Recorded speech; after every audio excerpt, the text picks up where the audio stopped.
देखो बच्चे, आज का अपना जो टॉपिक है, रिवीजन टॉपिक है, वो वर्क और एनर्जी के ऊपर है। ठीक है, हम वर्क एनर्जी के बारे में पढ़ेंगे। पहले आपका हो चुका है, बट आपका ये फास्ट क्विक रिवीजन रहेगा। इसमें हम सबसे पहले वर्क के बारे में समझेंगे कि वर्क हमारे पास क्या है। वर्क जनरली एक स्केलर क्वांटिटी है, that means it only have a magnitude. इसके पास क्या है? मैग्नीट्यूड है, डायरेक्शन नहीं है।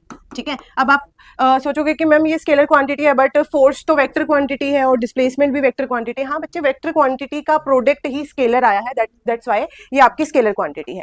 वर्क डन को हम डब्ल्यू से रिप्रेजेंट करते हैं और इसका फॉर्मूला होता है फोर्स इंटू डिस्प्लेसमेंट। ठीक है, एफ डॉट, ऐसे ये डॉट प्रोडक्ट है। ये डॉट प्रोडक्ट क्यों है ये भी हम डिस्कस करेंगे। वर्क डन का जो यूनिट होता है बच्चे, जो मेन यूनिट होता है, सा यूनिट होता है, वो होता है जूल। वर्क की यूनिट क्या होगी? जूल, रिप्रेजेंटेड बाय जे।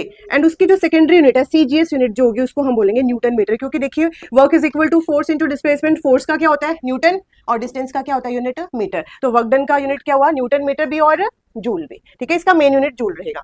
अब हम सिंपल बता रहे थे कि अगर किसी ऑब्जेक्ट पे आप फोर्स लगाते हो तो वो ऑब्जेक्ट एक पोजीशन से दूसरी पोजीशन पे चला जाता है, वो कुछ डिस्टेंस ट्रेवल करता है। इन दोनों के प्रोडक्ट को, इस फोर्स के और इस डिस्टेंस के प्रोडक्ट को ही हमने क्या बोला है? वर्क डन बोला है। क्लियर है सबको? अगर मैं आपको बोलूं डिफाइन 1 जूल, अगर हमने कंसीडर किया कि डिफाइन 1 जूल, तो आप क्या बोलेंगे 1 जूल को? 1 newton force applied on a object, then object displace 1 metre distance. ठीक है, जब हम किसी ऑब्जेक्ट पे 1 न्यूटन फोर्स लगाएंगे और वो ऑब्जेक्ट आपका 1 मीटर डिस्टेंस ट्रेवल करेगा, उसको हम क्या बोलेंगे? 1 जूल बोलेंगे। क्लियर है ये चीज आपको? Camzone Gurugram, a premier institute for IIT, JE, NEET and boards. हमारा विश्वास हर एक विद्यार्थी है खास।